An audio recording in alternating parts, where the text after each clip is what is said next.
Okay, good afternoon, everybody. It's January 27th as we're recording this, and I have the honor of being here with Dr. Anton Anthony, Superintendent of Hancock County, and who also is a candidate for the Democratic nomination for State School Superintendent. Dr. Anthony, good afternoon, sir. How are you doing? Afternoon. I'm wonderful. Thank you so much for having me. Well, thank you for joining us. I always like to talk school because I'm a former teacher. I retired, but it's good to still talk to everybody who's in the game and fighting it out every day and trying to get the kids to do as they're told and get them to learn in the process. So I thank you for your service in that regard and thank you for running. I always feel honored for anybody who steps out to run for the state office. It's a big undertaking, and I appreciate the fact that you're doing that. Thank you. Thank you. Okay, so I usually at this point I just turn it over a little bit to the speaker, to you, and let you introduce yourself. Tell us about your background, family, whatever you think is relevant for voters to know. Go ahead. The Well, my screen is name is Dr. Anton Anthony. And as you said before, I'm superintendent of Hancock County Schools, but I normally introduce myself as what I do. I'm I'm a pastor.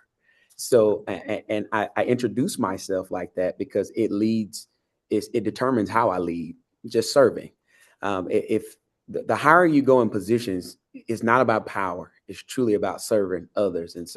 And that's truly how I lead. And in Matthew 23:11, Jesus said, the greatest among you shall be your servant. And so now, as a superintendent, you'll catch me driving buses. You'll catch me picking up trash. You'll catch me teaching classes. You'll catch me doing those things because you want to know, like, how do your teachers feel? How do your students feel? And the only way that you can truly know that is to actually be there. My right. background is this. I've been a teacher now for about 16 years. I started in Burke County. I was a sixth to eighth grade reading teacher. And then from there, seventh grade ELA. I've been a coach, but I graduated from Burke County and I came back to teach in Burke County. But I'm running because I've actually been all over the state. So from Burke County, I went to as an admin assistant principal in Columbus, Muskogee County. So that was my first assistant principal role. And then from there, I went to McDuffie, Thompson, Georgia. And then from assistant principal in McDuffie to principal in Americus, Georgia, home of Jimmy Carter, our president. Right. Uh, Right. from there, Sumter County Middle School, where I was principal. And then I went back home to the Augusta area and was a assistant principal in Richmond County. And then from there to DeKalb, central office, DeKalb County, and then Right. here as superintendent. So I've been all over the state. You really So have. yeah, I've been all over the state, made a lot of connections, but I realized there's a problem throughout, and we have a similar problem throughout the state of Georgia. But Mhm. uh, and I'm running because it's not just something that I want to do. I mean, I can really be here, superintendent, ride it out, but as we lead, God increases territory, and He's pushed me to say, hey, this is what I want you to do to not only support the county that you work in, but to support all students. We have about 1.8 million students, and who else best to support and to know what's needed for teachers, bus drivers, paraprofessionals, someone that actually has sat in the seat as a leader to support, because that's truly how you get a district and get the school district even better. Is offering support. It's not about firing people. Before you fire anybody, you have to offer them support to get better. That's what a Right. leader should do. Offer Right. support to get better, and then find the supports to make them better. And then that is something that I know that God has placed in me today to run for state superintendent. So that's my background. And I didn't say how many kids I had. I have four boys. Oh, okay. Well, that's its own, that's its Yeah, own reward and I its can own start my job own too. school. Yeah, right, right, right. Okay. Well, thank you for that. And thank you for the service you've had all over the state and your personal journey. I appreciate you sharing that. And you kind of already talked about why you're running for superintendent. Is there anything else you want to add in that, just from what you already said, specific reasons in education maybe that you're running or? So right now, I realize, and even just going from county to county, and those particular schools that we see fail all the time are the ones that are in Title I socioeconomic status, Right. and we don't Right. have. And I realize even in those schools, kids are intelligent, like they're Yeah. absolutely intelligent. But one thing that they lack is the exposure. And in your rural counties, it's different than, so you have your traditional public schools, you have your magnet schools, and you have your private schools. And Yeah. all of them offer different things. But what I'm trying to do and what I'm running is really truly to have a system of support to expose our students across the state to a variety of different programs. Even if you're in a rural district and if you don't have an ag program, I'm going to put something in place where if you want to participate in ag, maybe in your local RISA area, that you should be exposed to all of the CTA pathways. So Right. our children are not failing. It's the system of support that is failing our students, and that's truly what I'm running on. Okay. Oh, good. Yeah. And the CTA thing was really starting up when I retired, and I'm sure it's developed in the 2 years even more since I retired. So, uh, as state superintendent, if you're elected, what would you say would be your maybe two or three top issues that you would address more than anything One, else? one. Now this is personal for me because I Right. was principal of a Title One school, and it was located. It was on a CSI list, Marvin E. Lewis Elementary, and CSI list is the bottom 5% of Title One schools. The number one thing that I'm running on is sustained support for all districts.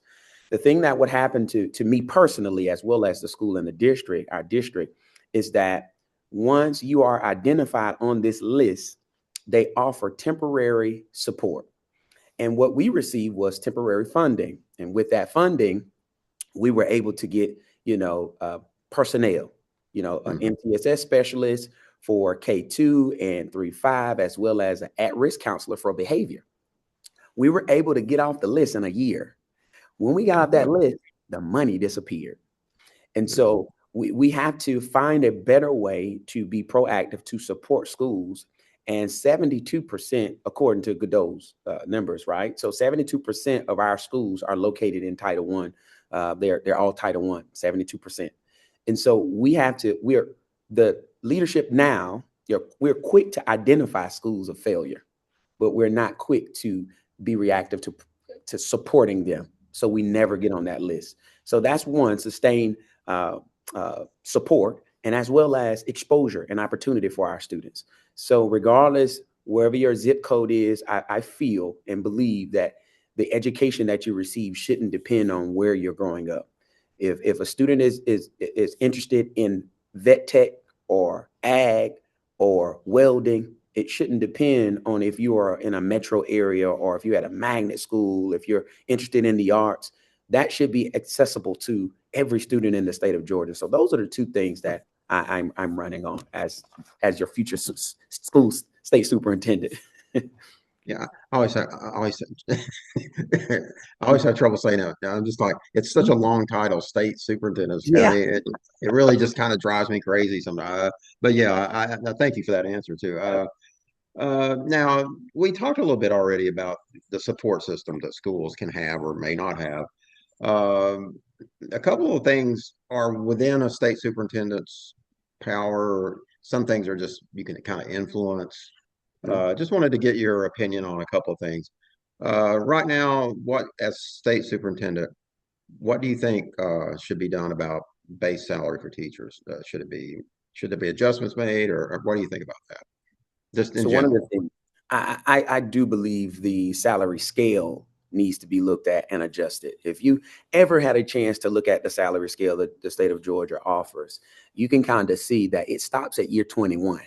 Hmm. So we have a lot of veterans that, 21, 22, 23 years, they receive no more like increases.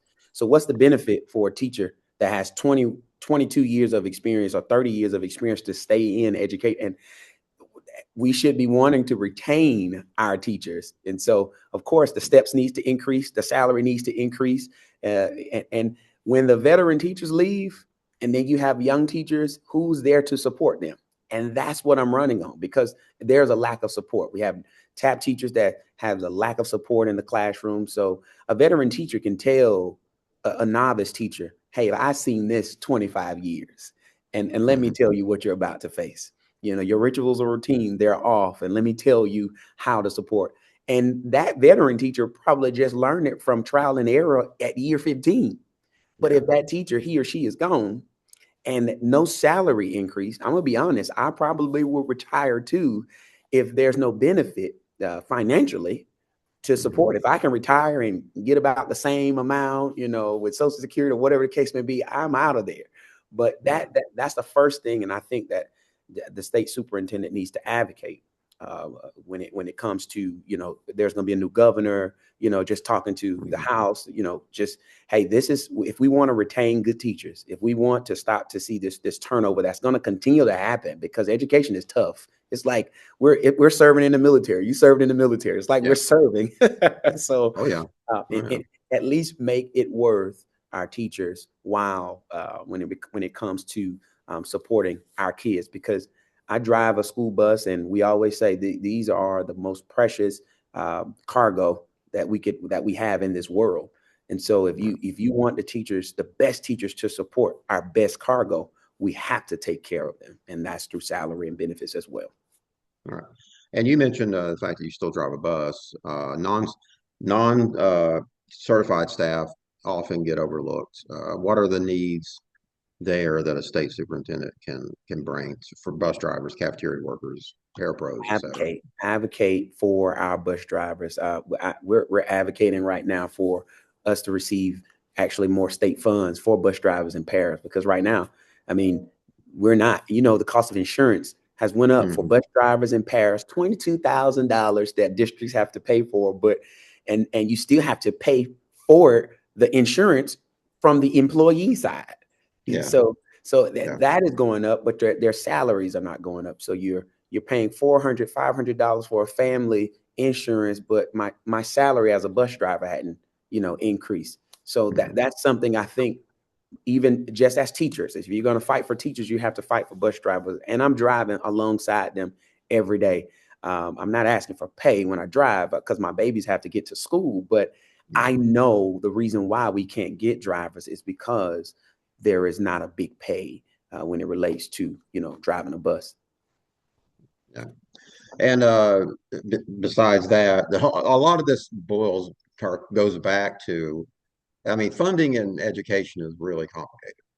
You've got funding coming in from local, state, federal. It's got earmarked for this, earmarked for that. But at the state level, the bulk of the funding is determined by the formula, the QBE formula. What is your experience with that? What could we do to make that better for either rural counties, inner city counties, or the counties that tend to get the short end of the stick sometimes on that?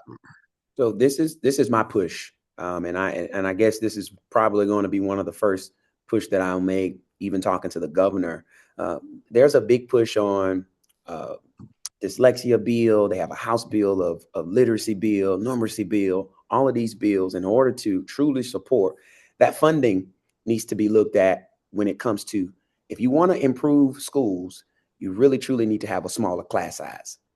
Right. And in order for us to have a smaller class size, that QBE weight has to increase per child so that can happen. So we can afford a teacher per, and I'm just throwing a number out here, but I'm saying under 15, because once you start getting over 20, you can have one child that can throw off that class. If it's Yeah. over 20, 25, I've seen them all. I've seen classes up to 32.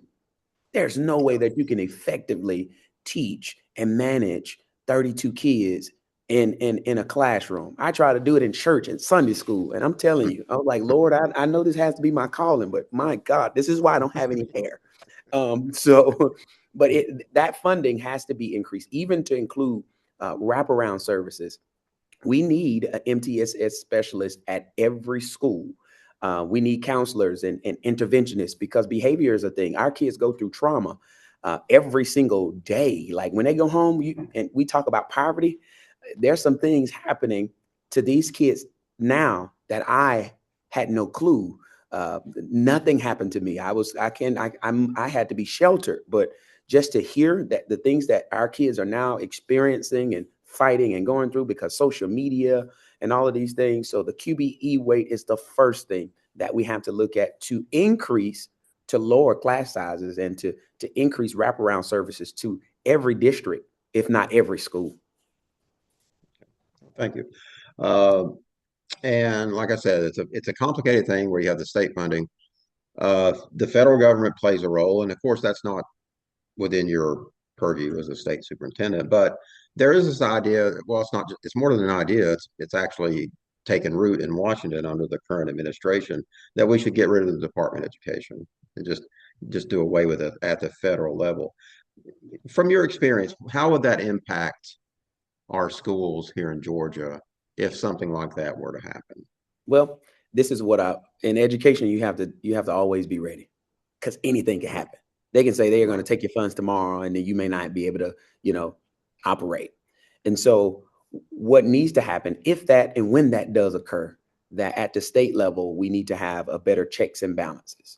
And so how this affects the local school districts is, I'm just using this for an example. If you apply for a federal grant and you don't get it, and you want to appeal, who do you appeal to? Because the federal Department of Education is who you appeal if you have a complaint against the state. And so as superintendent, I would create another department to an appeals and a department that can keep us at bay of checks and balances. Everyone has to have a clear checks and balances for all districts, and also to make it fair, because if it's not, you will run rampant of, you might have districts that favor, that receives additional funds because I like you and you don't like me, and things of that nature. And so that's what the federal government truly did. And, it's unfortunate that they're kind of collapsing it and putting it on the state. But if I was state superintendent, there still needs to be a department that operates like the federal government, that keeps us in line when it comes to checks and balances, because everyone has to be accountable. And so you can't truly think that the state is going to do the right thing and have integrity all the time, but you want to have a department that keeps the State Department and Godot in check for all districts, and to be fair. Good. Thank you for that. And okay, so we've talked a little bit about the education side of it, which is, of course, the main thing. In primary elections, usually there's not a lot of space between candidates. You'll have your answers and the others have theirs, but you're pretty much generally in agreement with each other. But one of the things that voters look for is the politics side of it, is the election strategy side of it. And as one of the down ballot candidates, you'll be part of the combined campaign, of course, but just in general, without giving away any secrets or anything like that, how do you see an effective statewide campaign for yourself or state superintendent working? What are your ideas on how to do that effectively? Well, yeah, for me, I guess because my background has been all over the state, just grassroots outreach. I've connected with a lot of people throughout my career.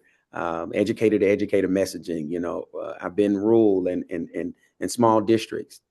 Faith-based. Right. I'm a pastor, to being able to go to churches and different things. So just a lot of different ways that I could be able to do that I think my opponents may not be able to.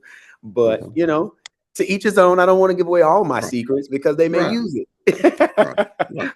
But because I'm an educator, I think that's part one.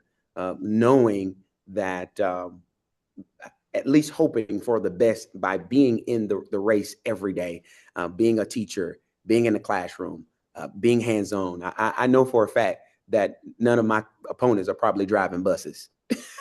Right. That's true. And I imagine that's true. Right. Yeah. Yeah. So to be the superintendent, to have a board meeting, to prepare for the board meeting, to get on a bus, to take kids, to see parents when I'm taking the kids off, and the kids know me by name, but I can imagine. And when they see me, I hope that they see me as someone that will serve to make sure that all 1.8 million students receive the best education possible. Just as my 4 boys, I will want the same thing for them. Well, good. Thank you for that. And as we wrap it up here, thank you for your time and your answers. I always like to give a 1 or 2 minutes to the candidate to give us your stump speech on why we should vote for Anton Anthony as our next state superintendent of schools. So please, if you could do that, go ahead. All right. Well, truly, this isn't a political race. It truly is. But I want the state of Georgia to realize that this is not just about, a partisan race of Democrat or Republicans. All of us, we want the best for all of our children. And if you want our community to get better, you have to understand that it has to start with education. If you want this world to change, it has to start with the ability to expose our kids to what's out there. We truly can't expect our kids to be successful if we don't expose them to what success looks like. And so this is my call to all of us to unify. There's a lot of division in this world. You can look at me, you can say white, black, you can say poverty, or you can say all of these things, but truly it's a love that I have. And I know that everyone that's even watching this has a love for their children. They have a love for this country. They have a love for this state. And so I just want you to vote for me because of that love and knowing that I am in this race with you, beside you, to make sure that we are producing the best citizens that we possibly can. And that's through education. All right. Well, Anton, thank you so much. From one educator to another, one former educator to another, thank you for your service. Absolutely. I appreciate what all of you go through. I've been there. I've aged out a little bit now, but I do appreciate the fact that all you guys are still out there just day in and day out taking care of our kids. And Absolutely. thank you so much for that. And I look forward to seeing you in maybe at future events, and hopefully you can come up to our barbecue in the summer or whatever. Absolutely. And you're always invited, and we If you appreciate what invite you me, do. I'm coming. If you Oh, invite me, you are invited, just blanket invited. There you go. So you can come to anything you want. You're good. So I appreciate it. It's a long haul. I mean, I have to give you that, but but anytime you want to come up to Northwest Georgia, we'll be glad absolutely. to have you and do right by you, just as you're doing right with your kids, and we Absolutely. appreciate that. Thank So you, sir. thank you so much for your time today. Yes, sir.